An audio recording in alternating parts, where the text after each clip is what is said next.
মীরাবাই ছিলেন ১৬শ শতাব্দীর ভক্তিবাদী আন্দোলনের একজন স্মরণীয় প্রচারক, রাজপুত রাজকন্যা এবং সিসোদীয় রাজবংশের রাজবধূ তিনি ছিলেন। খুবই অল্প বয়স থেকেই তিনি ছিলেন ভগবান শ্রীকৃষ্ণের একনিষ্ঠ ভক্ত। তার কাহিনী শোনাবো, তবে তার আগে মেওয়ারের দিকে একবার চোখ রাখা যাক। মেওয়ার মানে সেই চিতোরগড় দুর্গ। কত ঘটনার সাক্ষী এই দুর্গটি। রানী পদ্মাবতীকে পাওয়ার জন্য আলাউদ্দিন খলজির চিতোর আক্রমণ, জহরব্রতের মতো ঘটনা ইত্যাদি কত কিছুই না এখানে ঘটেছে। কিন্তু মেবার তার নিজের স্বাধীনতা বারে বারে বজায় রেখেছে। এবার সম্রাট আকবরের পালা ছিল। তিনি চিতোরগড় অবরোধ করলেন। চিতোরের রানা উদয় সিংহকে আকবর রাজত্ব সরিয়ে নেওয়ার নির্দেশ দেন। চিতোরের ভার জয়মাল রাথোরের হাতে থাকল। অনায়াসে সম্রাট আকবর চিতোর জয় করে সেনাপতি আসফ খানের ওপর দুর্গের ভার দিয়ে আগ্রা ফেরত গেলেন। রাজপুত মহিলারা জহরব্রত এবং পুরুষেরা শাখাব্রত বা যুদ্ধে লড়ে প্রাণ বলিদান দিয়েছে। চিতোরের প্রতিটি ঘটনাই রোমহর্ষক। এত মৃত্যু অস্ত্রের ঝংকারের মধ্যে দিয়েই জন্ম নিলেন এক কাহিনী। চিতোরের রাজপুরীতে এক বালিকা রাজবধূ হয়ে এলেন। সঙ্গে করে নিয়ে এলেন কৃষ্ণ প্রেম। এই কাহিনী অসামান্য সুন্দরী কোমল বালিকা বধূটির। মীরাবাই সম্পর্কে নিপুণ কোনো তথ্যের রেকর্ড নেই। ইতিহাসবিদ পণ্ডিতেরা সেই সময়কার কাব্য সাহিত্য ঘেঁটে যা পেয়েছেন তা থেকেই তার জীবনী যতটুকু জানা গেছে ততটুকুই বলা হয়েছে। আনুমানিক 1498 খ্রিস্টাব্দে উত্তর পশ্চিম রাজস্থানের মেথরার কাছাকাছি কুর্বি রাজ্যে তার জন্ম। কুর্কি ছিল ছোট রাজপুতানি রাজ্য। কুর্কির রাজা রতন সিং রাঠোরের কন্যা হলেন মীরাবাই। বর্তমানে এই স্থানটি রাজস্থানের পালি জেলার মধ্যে পড়ে। শিশু অবস্থা থেকে মীরা মা হারা। যেহেতু রাজ পরিবারে জন্ম তার, তাই সঙ্গীত ধর্ম ইত্যাদি সব শিক্ষায় তিনি শিক্ষিত হয়েছিলেন। পরিবার ভগবান বিষ্ণুর উপাসক হওয়ায় শৈশব থেকেই নিজের মন প্রাণ শ্রীকৃষ্ণের চরণে তিনি সঁপে দেন। প্রতিটি মেয়েকে বিবাহ করে একদিন না একদিন শ্বশুর বাড়ি চলে যেতে হয়, কিন্তু তার একটা নির্দিষ্ট বয়স থাকে। শৈশবে মীরার অমতে মেওয়ারের রাজা সংগ্রাম সিং বা রানা সঙ্গের বড় ছেলে ভোজরাজ সিং এর সাথে তার বিবাহ হয়। ভোজরাজ সিং ছিলেন মেওয়ারের সিসোদীয় বংশের রাজা, আর মীরা কুর্কির সম্ভ্রান্ত বংশের মেয়ে। রাজবধূ হয়ে পা রাখলেন বটে সিসোদীয় বংশের চৌকাঠে, কিন্তু স্বামীকে গ্রহণ করতে চাননি তিনি। যুক্তি হিসাবে বলেন, শ্রীকৃষ্ণের সাথেই তার বিবাহ সম্পন্ন হয়ে গেছে বহু আগেই। মীরার স্বামী ভোজ রাজসিংহ মুঘলদের সাথে যুদ্ধ করতে গিয়ে আহত হন। ক্ষতস্থানে মারাত্মক সংক্রমণের কারণে ভোজরাজ মারা যান।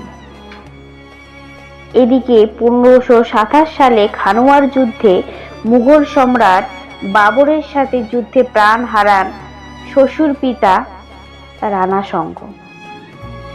স্বামী শ্বশুরকে হারিয়ে প্রায় অনাথ হয়ে গেলেন মীরাবাই। রানা সঙ্গের মৃত্যুর পর মেবারের রাজা হন বিক্রমাদিত্য। স্বামী হারানো মীরার কৃষ্ণ ভক্তি নিয়ে কানাঘুষো শুরু হয় মেবারের রাজপুরীর ভিতর। তাকে হত্যা করার চক্রান্ত চলতে থাকে। নিয়ম করে প্রতিদিন শ্রীকৃষ্ণের পূজা সেরে মীরা চরণামৃত পান করতেন। জানা যায় সেই চরণামৃতে বিষ মিশিয়ে তাকে পান করাতে চেয়েছিলেন শ্বশুরবাড়ির লোকজন। এমনকি পূজার জন্য রাখা ফুলের ঝুড়িতে বিষধর সাপ পর্যন্ত ঢুকিয়ে পাঠানো হয় তার কাছে। রাজপুত লোকগাথা এবং জনশ্রুতি থেকে পাওয়া তথ্যে জানা যায় সেই সাপ কৃষ্ণের মূর্তিতে পরিবর্তিত হয়েছিল। আবার অনেকের মতে সাপটি নাকি ফুলের মালা হয়ে যায়। মীরাকে জলে ডুবিয়ে মারার কৌশলও নেওয়া হলে সেটাও ব্যর্থ হয়। আসলে মনে করা হয় আরাধ্যা কৃষ্ণই তাকে চক্রান্তের হাত থেকে বারবার রক্ষা করেছে। ভগবানের প্রতি ভক্তের এমন নিখাদ ভক্তি শ্রদ্ধায় বোধহয় ভগবান চুপ করে বসে থাকেন না, যথা সময়ে তিনি তার কাজটি করেন। মীরার বাল্যকাল, বৈবাহিক জীবন ইত্যাদির যে তথ্য সামনে আসে তা অনেকটাই কল্পকাহিনী নির্ভর। পরবর্তীকালে ঐতিহাসিক ন্যান্সি মার্টিন তাকে নিয়ে গবেষণায় অনেক তথ্য দেন। ঐতিহাসিকরা মনে করেন যে মীরাবাই তার সময়কালে ভক্তি আন্দোলন শুরু করেন। সেই সময় ধর্মকে কেন্দ্র করে হিন্দু রাজা ও মুসলিম সম্রাটদের মধ্যে লড়াই বড় আকার ধারণ করে। সুলতানি আমলে ভক্তিবাদের উদ্ভবের পিছনে সামাজিক ও রাজনৈতিক কারণও ছিল। উচ্চ বর্ণের হিন্দুরা নিম্ন বর্ণের হিন্দুদের ঘৃণা করতেন, আবার অন্যদিকে সাধারণ মানুষদের ওপর মুসলমান শাসকদের শোষণ ছিল। দুই মিলিয়ে নিম্ন বর্গের মানুষদেরই বঞ্চনার শিকার হতে হয়। মীরার মতো ভক্তিবাদী কোমল হৃদয়ের সংস্কার ধর্মীয় সামাজিক সাম্যের কথা প্রচার করেন। মীরা সহজ সরল ভাষায় গান দিয়ে কৃষ্ণ ভক্তি প্রচার করেন নিপীড়িত মানুষের ভিতর। মীরাবাই মেবারের বালিকা রাজবধূ হয়ে শ্বশুরবাড়িতে এলেন।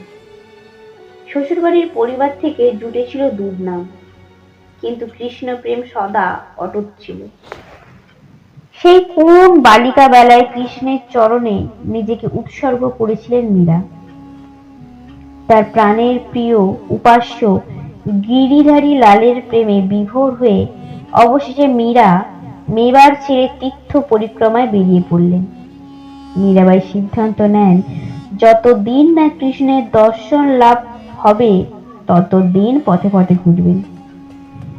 শিশুদীয় রাজবংশের ঐশ্বর্য ত্যাগ করে কৃষ্ণ প্রেমে পাগলিনী মীরা হলেন পথের ভিখারিনী, বলা ভালো কৃষ্ণের প্রেমের ভিখারিনী। শ্বশুর পিতা মুঘলদের সাথে যুদ্ধে নিহত হবার পর মীরা মেবারের রানী হন, কিন্তু রানী হলেও মনে যে তার শুধু কৃষ্ণ নাম জপ চলছে। জানা যায় মীরা প্রতি রাতে নিজের মহল থেকে বেরিয়ে গ্রামের এক মন্দিরে যেতেন। মন্দিরের আরাধ্যা গিরিধারীর সাথে চলত গোপন অভিসার, ঠিক যেমনটি শ্রী রাধা ও কৃষ্ণের যুগলবন্ধী। গ্রামের এই মন্দিরেই মীরাবাই তার গুরু রবিদাসের সঙ্গে দেখা পান। সন্ত রবিদাস ছিলেন বৈষ্ণবীয় ভক্তি আন্দোলনের অন্যতম পথিকৃৎ। গিরিধারী সাধিকা মীরার কৃষ্ণ ভক্তি দেখে তিনি মোহিত হয়ে যান। মীরাকে একটি একতারা উপহার দিয়েছিলেন, যা আমরা মীরার ছবিগুলিতে হাতে ধরে থাকা অবস্থায় দেখি। গুরুর দিয়া একতারা বাজিয়ে মীরা সুরের সাথে গাইতেন কৃষ্ণ ভক্তির গান, যে গানে হৃদয়ে প্রেম মাখানো থাকত।